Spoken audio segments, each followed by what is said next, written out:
10 नए oxygen plant स्थापित किए जाएंगे और प्रदेश में ऑक्सीजन की किल्लत आगे नहीं होगी। मुख्यमंत्री ने तत्काल प्रभाव से नए प्लांट बनाने के निर्देश दे दिए हैं। तो प्रदेश में ऑक्सीजन के और रेमडेसिविर की उपलब्धता की 24 घंटे मॉनिटरिंग की जाएगी।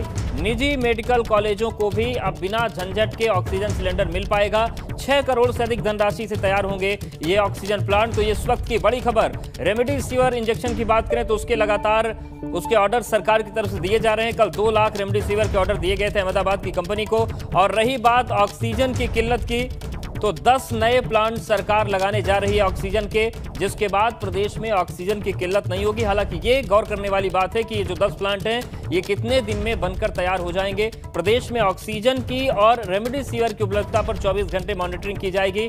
निजी मेडिकल कॉलेजों को अब बिना झंझट के ऑक्सीजन सिलेंडर मिल पाएगा और 6 करोड़ से अधिक धनराशि से ये ऑक्सीजन प्लांट तैयार किए जाएंगे।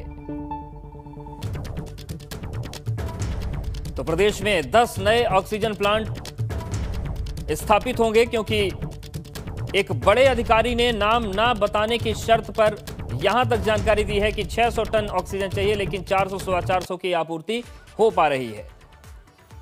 और मुख्यमंत्री योगी आदित्यनाथ ने ट्वीट किया है कि प्रदेश में डीआरडीओ इंडिया के सहयोग से 10 नए ऑक्सीजन प्लांट स्थापित किए जाएंगे। इनकी स्थापना के संबंध में स्थान का चिन्हांकन कर आज से ही युद्धस्तर पर कार्रवाई प्रारंभ की जाए।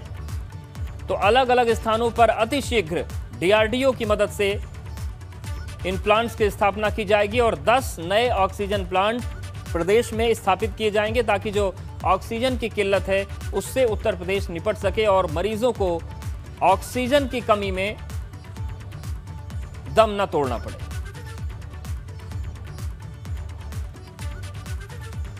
तो 6 करोड़ से ज्यादा की लागत से ये ऑक्सीजन प्लांट तैयार होंगे। 10 नए ऑक्सीजन प्लांट सरकार प्रदेश के अलग अलग जगहों पर लगाने जा रही है। स्थानों को चिन्हित कर लिया गया है और इन ऑक्सीजन प्लांट के लगने के बाद केवल सरकारी नहीं बल्कि जो प्राइवेट मेडिकल कॉलेज हैं उन्हें भी बिना किसी झंझट के, बिना किसी दिक्कत के ऑक्सीजन मिल पाएगा। और सीधे रुख करते हैं लखनऊ का, हमारे साथ अनुभव जुड़ गए हैं। अनुभव, जिस तरीके से ऑक्सीजन की कमी प्रदेश में है, 10 प्लांट लगाए जाएंगे, लेकिन पहला सवाल मन में ये उठता है कितने दिन में लगेंगे? कोई समय सीमा तय की गई है क्या इसकी? देखिए, बिल्कुल जो बात आपने कही कि ऑक्सीजन की कमी तो है, क्योंकि आज जब केंद्रीय स्वास्थ्य मंत्री हर्षवर्धन के साथ उत्तर प्रदेश के जो स्वास्थ्य मंत्री हों या चिकित्सा शिक्षा मंत्री सुरेश खन्ना वीडियो कॉन्फ्रेंसिंग के जरिए जुड़े, तो यही बात उन्होंने कही और हमने खुद उस बात को सुना जब उन्होंने इस बात को रखा। ये कहा कि उत्तर प्रदेश के 4 शहर लखनऊ, वाराणसी, कानपुर, प्रयागराज, यहाँ स्थिति बेकाबू है और यहाँ पर ऑक्सीजन की भी ज़रूरत है और रेमडेसिविर जो इंजेक्शन है उसकी भी ज़रूरत है। उन्होंने ये भी कहा कि अगर ज़रूरत हो तो केंद्र सरकार हमको ऑक्सीजन के सिलेंडर दे, हम उसको लेने को तैयार हैं। यानी यूपी में कहीं ना कहीं ऑक्सीजन की कमी तो है और यही वजह है कि आज जब मुख्यमंत्री ने टीम 11 की बैठक की तो साफ तौर पर अधिकारियों को कहा कि अब उत्तर प्रदेश में 10 प्लांट लगाए जाएं और ये 10 प्लांट जल्द से जल्द शुरू किए जाएं। एक प्लांट लगाने पर तकरीबन 63 लाख रुपए का खर्चा आएगा, तकरीबन 6 करोड़ रुपए इस 10 प्लांट के लिए लगाए जाएंगे। लेकिन समय सीमा क्या है ये अभी तय नहीं है कि कब तक लग जाएंगे। विशेषज्ञों से हमने जब पूछा, उनका कहना है कि तकरीबन 1 हफ्ते से 10 दिन का समय एक प्लांट लगाने में लग जाता है।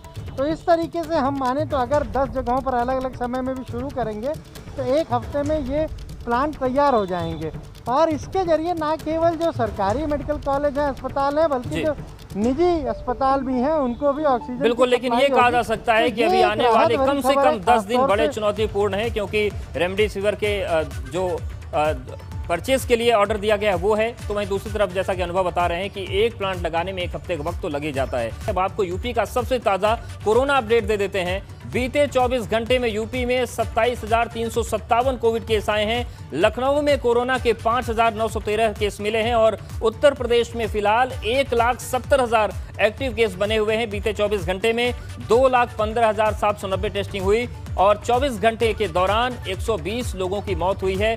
7,831 कोरोना मरीज इस दौरान ठीक होकर डिस्चार्ज हो चुके हैं। 16 राज्यों में संक्रमण के मामले हर दिन बढ़ रहे हैं। महाराष्ट्र, यूपी, छत्तीसगढ़, कर्नाटक और केरल सबसे ज्यादा प्रभावित हैं। भारत में कोरोना संक्रमण से ठीक होने की दर 87.23% है, यानी कि ठीक होने की दर ये है, पर ठीक नहीं होने की दर 13% है। ये आंकड़ा ज्यादा खतरनाक है कि 13% लोग ठीक नहीं हो पा रहे हैं, जान का खतरा उनके ऊपर है। भारत में संक्रमण से मरने वालों की मृत्यु दर 1.20 है।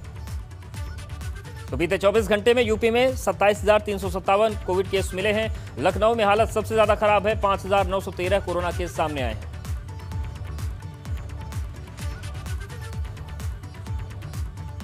और बड़ी खबर पीलीभीत से है, जहां पर पूर्णागिरी मेला स्पेशल ट्रेन का टीटी सहित 2 लोको पायलट कोरोना संक्रमित मिले हैं। टीटी सहित लोको पायलट दिल्ली से होते हुए उत्तराखंड के टनकपुर ड्यूटी पर जा रहे थे। आप अंदाजा लगाइए कि टीटी पर कितना दबाव होता है, एक एक पैसेंजर से वो जाकर मिलता है, ऐसे में खतरा कितना बढ़ गया। पीलीभीत स्टेशन पर स्वास्थ्य विभाग के कैंप में रैंडम चेकिंग के दौरान 3 रेलवे कर्मी कोरोना संक्रमित पाए गए हैं। तो ये एक बड़ी गंभीर खबर पीलीभीत से आ रही है। टीटी दिल्ली से ट्रेन में सवार होकर हजारों श्रद्धालुओं को संक्रमित कर सकते हैं। इसी ट्रेन से उतरे करीब 6 यात्रियों में भी कोरोना संक्रमण मिला है। संक्रमित टीटी को वहीं पास के बेंच पर काफी देर तक रोके रखने के बाद आइसोलेशन वार्ड में भेजा गया है। सभी संपर्क में आए यात्रियों को ट्रेस करवाकर जांच पड़ताल शुरू की गई है और इस मामले में पीलीभीत स्टेशन की मेला स्पेशल ट्रेन का ये पूरा मामला है।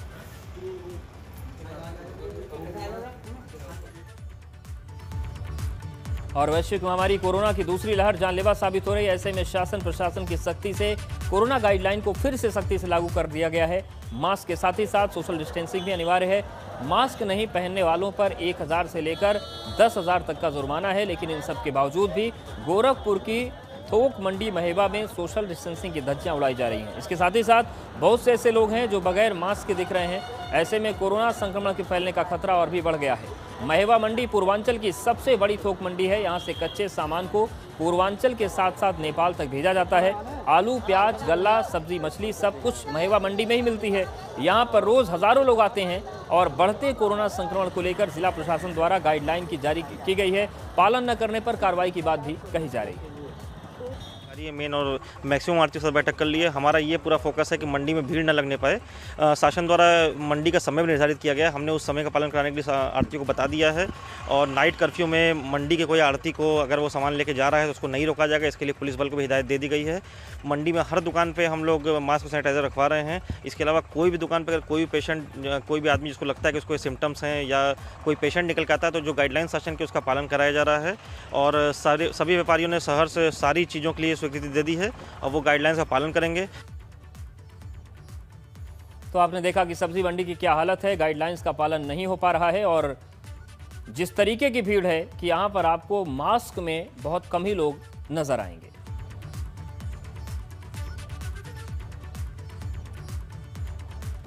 और आगरा में सीरियल की शूटिंग के दौरान कोरोना नियमों की धज्जियां उड़ गईं।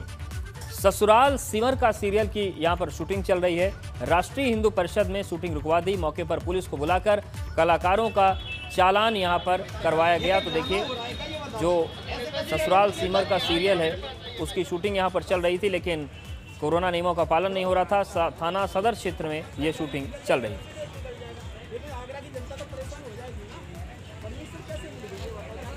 तारीख को शासन से आदेश आ गया है कि जितने भी कक्षाएं हैं, चाहे वो स्कूल्स हों या कॉलेजेस हों, ऑनलाइन चलेंगे।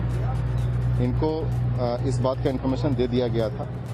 कल से काफ़ी बच्चे जो दयालबाग इंस्टीट्यूट के हैं वो हमारे ट्विटर हैंडलर पे, फ़ोन पे माध्यम से शिकायत आ रही थी कि साहब इनको ऑनलाइन क्लासेस नहीं कराया जा रहा, ऑफलाइन बुलाया जा रहा है। हमारे पास 16 तारीख का भी नोटिस था इनका, जिसमें इन्होंने अपने को बुलाया था यहाँ पे। इनफैक्ट आज सुबह का भी एक नोटिस दिखा था। इसके बाद हम लोगों ने जब आज आ रहे थे, कुछ बच्चे दिख रहे थे वॉक करते हुए, अतः आके इनसे देखा गया कि भाई आपने क्यों बुलाया हुआ है, शासन के नियमों क्यों नहीं पालन कर रहे हैं। इन्होंने आश्वासन किया, सर हमने नोटिस बोर्ड पर लगा दिया, कक्षाएं ऑनलाइन कर रहे हैं। और आगरा में कोरोना महामारी का प्रकोप बढ़ रहा है, जिसके चलते सभी क्लासेस को ऑनलाइन शुरू करने के आदेश दिए गए थे। लेकिन दयालबाग इंस्टीट्यूट के छात्र आगरा जिलाधिकारी को सोशल मीडिया के जरिए और फोन के जरिए शिकायत कर रहे थे कि उन्हें ऑफलाइन क्लासेस के लिए बुलाया जा रहा है। 15 तारीख को शासन से आदेश आ गया है कि जितने भी कक्षाएं हैं, चाहे वो स्कूल्स हों या कॉलेजेस हों, ऑनलाइन चलेंगे। इनको इस बात का इन्फॉर्मेशन दे दिया गया था। कल से काफ़ी बच्चे जो दयालबाग इंस्टीट्यूट के हैं वो हमारे ट्विटर हैंडलर पे, फ़ोन पे माध्यम से शिकायत आ रही थी कि साहब इनको ऑनलाइन क्लासेस नहीं कराया जा रहा, ऑफलाइन बुलाया जा रहा है। हमारे पास 16 तारीख का भी नोटिस था इनका, जिसमें इन्होंने अपने को बुलाया था यहाँ पे। इनफैक्ट आज सुबह का भी एक नोटिस दिखा था। इसके बाद हम लोगों ने जब आज आ रहे थे, कुछ बच्चे दिख रहे थे वॉक करते हुए, अतः आके इनसे देखा गया कि भाई आपने क्यों बुलाया हुआ है, शासन के नियमों क्यों नहीं पालन कर रहे हैं। इन्होंने आश्वासन किया, हमने नोटिस बोर्ड पर लगा दिया, कक्षाएं ऑनलाइन कर रहे हैं। यूपी में आज रात 8 बजे से 35 घंटे का नॉन स्टॉप कोरोना कर्फ्यू लागू हो जाएगा, जो अगले आदेश तक हर रविवार तक लागू रहेगा। इस दौरान प्रदेश भर में सैनिटाइजेशन का कार्यक्रम है, जबकि सरकार ने भी कोरोना कर्फ्यू के दौरान कुछ गाइडलाइंस जारी की हैं। 35 घंटे तक लगने वाले कोरोना कर्फ्यू के दौरान श्रमिकों को उनके कार्यस्थलों पर आवाजाही की इजाजत होगी। इसके अलावा शनिवार रविवार को सभी शादियों में बंद स्थानों पर 50 व्यक्तियों को, जबकि खुले स्थान पर 100 लोगों को शादी में आने की इजाजत होगी। साथ ही परीक्षाओं के लिए भी छात्रों को अनुमति रहेगी, लेकिन एग्जाम के लिए उनका आईडी कार्ड ही पास के तौर पर मान्य होगा। सरकार ने राज्य परिवहन की बसों को भी 50% क्षमता के साथ चलने की अनुमति दी है। इसके अलावा अंतिम संस्कार में 20 से ज्यादा व्यक्तियों के जुटने की इजाजत नहीं दी गई है। सिर्फ 20 ही लोग अंतिम संस्कार करा पाएंगे।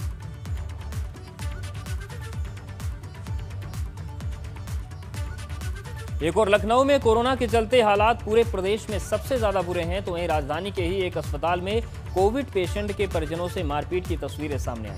हंगामे का वीडियो सोशल मीडिया पर वायरल हो रहा है।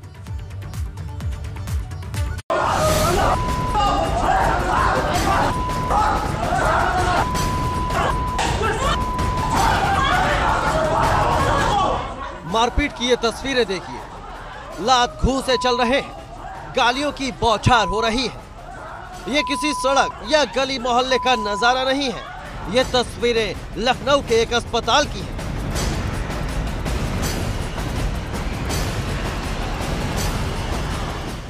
जी हाँ, इस महिला के चेहरे पर चोट का ये निशान देखिए। आरोप है कि किसी डॉक्टर ने इसे इतनी बुरी तरह से पीटा है।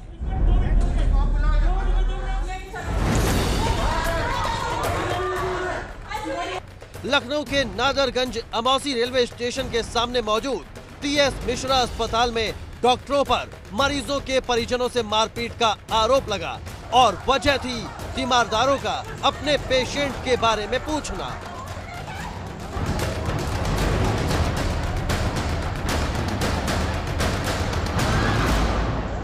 दरअसल कोरोना पॉजिटिव आने के बाद यहां कुछ मरीजों को भर्ती कराया गया था, लेकिन कुछ मरीजों का पता नहीं चल रहा। किसी के मरीज की 3 दिन से कोई खबर नहीं है।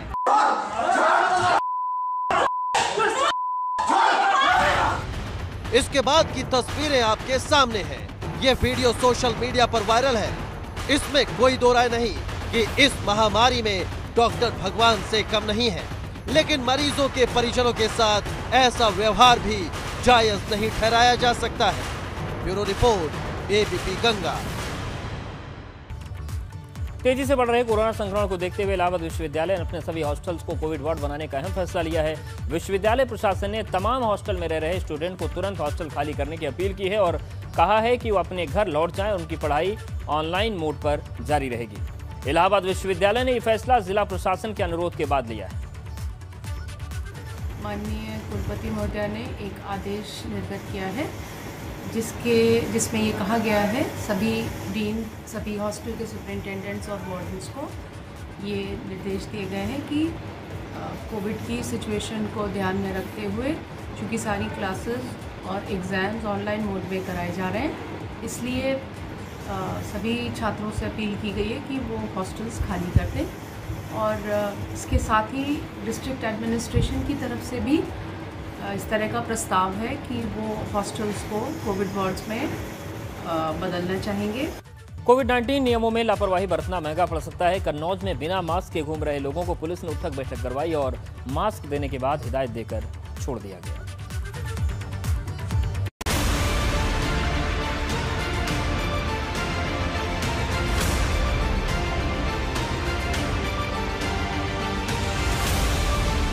कोरोना के बढ़ते संक्रमण के चलते पूरे प्रदेश में नियम सख्त हो गए।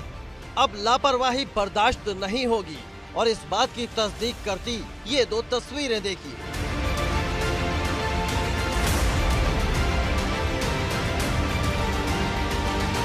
ये तस्वीरें साफ संदेश दे रही हैं कि लापरवाही महंगी पड़ेगी, लेकिन मास्क कोरोना नाम के जानलेवा संक्रमण से बचाने में मददगार साबित होगा। इस बात को ये शख्स समझ गया है, तभी तो देखिए कैसे मास्क को माथे से लगा रहा है, उसे चूम रहा है।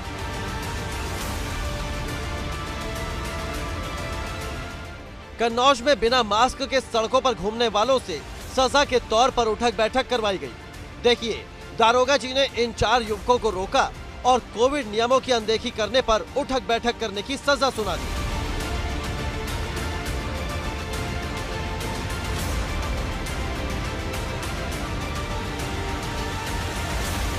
ये 4 उठक बैठक लगा ही रहे थे कि एक और 5वां भी आ गया। इसके बाद फिर से इन लोगों से दारोगा जी ने उठक बैठक करवाई और फिर बाद में इन सभी को मास्क देकर छोड़ भी दिया। ये बात लोगों को समझनी होगी कि कोरोना की इस दूसरी लहर से बचने के लिए कोविड-19 नियमों का पालन करें, खुद भी सुरक्षित रहें और दूसरों को भी सुरक्षित रखें। नित्य मिश्रा, एबीपी गंगा, कन्नौज। इधर गाजियाबाद पुलिस ने विजयनगर क्षेत्र में मास्क नहीं लगाने वालों को सबक सिखाया। पुलिस ने बिना मास्क लगाए लोगों को मुंह पर टी-शर्ट बंधवाई। उद्देश्य साफ है कि नियमों का पालन करो वरना सजा लो या जुर्माना भरो। तो कोविड गाइडलाइंस का पालन करना जरूरी है। गाजियाबाद में जो लोग मास्क नहीं पहने हुए थे उनके मुंह पर पुलिस ने टी-शर्ट बंधवा दी।